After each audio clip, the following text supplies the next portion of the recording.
જનતા સેનાના રાષ્ટ્રીય અધ્યક્ષ કલ્પેશભાઈ પરમાર અને જયેશભાઈ પરમાર તેમજ હંમેશા મહિલાઓના હક માટે અને સમાજના હક માટે લડતમાં રહેતા એવા જનતા સેનાના મહિલા પ્રમુખ દેવલબેન રાઠોડ અને જનતા સેનાના યુવાનો અને મહિલાઓની આગેવાની હેઠળ જનતા સેના ગુજરાતના 3 વર્ષ પૂર્ણ થવાના અવસરે ગઈકાલે ભવ્ય તૃતીય અધિવેશનનું આયોજન કરવામાં આવ્યું હતું। સમાજમાં થતા અન્યાય, અતિક્રમણ અને શોષણ સામે અવાજ ઉઠાવવો એ દરેક જાગૃત નાગરિકની ફરજ છે। જનતા સેના સંગઠન છેલ્લા કેટલાય વર્ષોથી સમાજના ગરીબ, પીડિત અને વંચિત વર્ગના હક માટે લડી રહ્યું છે, ત્યારે આ અધિવેશન માત્ર એક કાર્યક્રમ નહીં પરંતુ સમાજમાં ન્યાય, સમાનતા અને સ્વાભિમાન માટે લડતને વધુ મજબૂત બનાવવાનો સંકલ્પ છે। જનતા સેના દ્વારા સમાજના પ્રશ્નો ઉકેલવા, યુવાઓને જોડવા અને લોકોમાં સતત જાગૃતિ લાવવા માટેના પ્રયાસો કરવામાં આવે છે। જનતા સેના ગુજરાતના અધ્યક્ષ કલ્પેશભાઈ પરમારની અધ્યક્ષતામાં આ અધિવેશનનું આયોજન કરવામાં આવ્યું હતું, જેમાં દરેક સમાજના આગેવાનોને બોલાવી તેમનું સન્માન કરવામાં આવ્યું હતું। આ અધિવેશનમાં આમંત્રિત મહેમાન શ્રી ગૌતમભાઈ બી ત્રિવેદીનું શાલ ઉડાડીને ભવ્ય સન્માન કરવામાં આવ્યું હતું।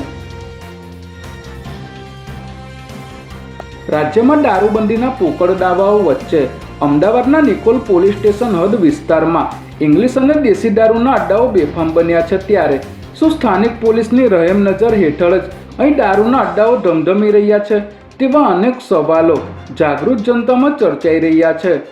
નિકોલ પોલીસ સ્ટેશન હદ વિસ્તારમાં ચાલતા દેશી અને વિદેશી દારૂના અડ્ડાઓ અમારા કેમેરામાં કેદ થયા છે, જેમાં નીલકંઠ તળાવના બિલકુલ પાછળના ભાગમાં સ્વામિનારાયણ મંદિરની બાજુની ચાલીમાં મોટી સંખ્યામાં ઇંગ્લિશ દારૂ અને દેશી દારૂના અડ્ડાઓ ચાલી રહ્યા છે।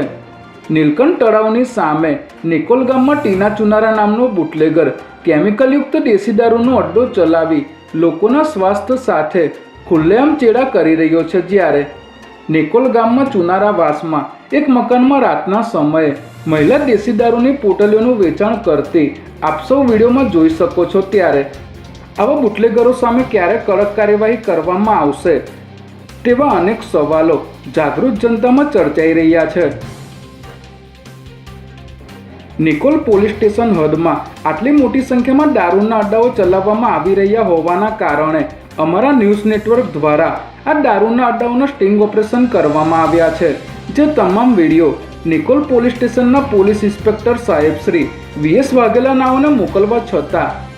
કાર્યવાહીના નામે મીંડું જોવા મળી રહ્યું છે, ત્યારે આ વિડીયોને વધુમાં વધુ શેર કરો, જેથી આ વિડીયો ગુજરાત રાજ્યના મુખ્યમંત્રી સાહેબ શ્રી, રાજ્યના ગૃહમંત્રી સાહેબ શ્રી તેમજ રાજ્યના ડીજીપી સાહેબ શ્રી સુધી પહોંચી શકે, જેથી કરીને નિકોલ પોલીસ સ્ટેશનના જવાબદાર ઇન્સ્પેક્ટર સાહેબ શ્રી વિરુદ્ધ કાર્યવાહી થઈ શકે તેવું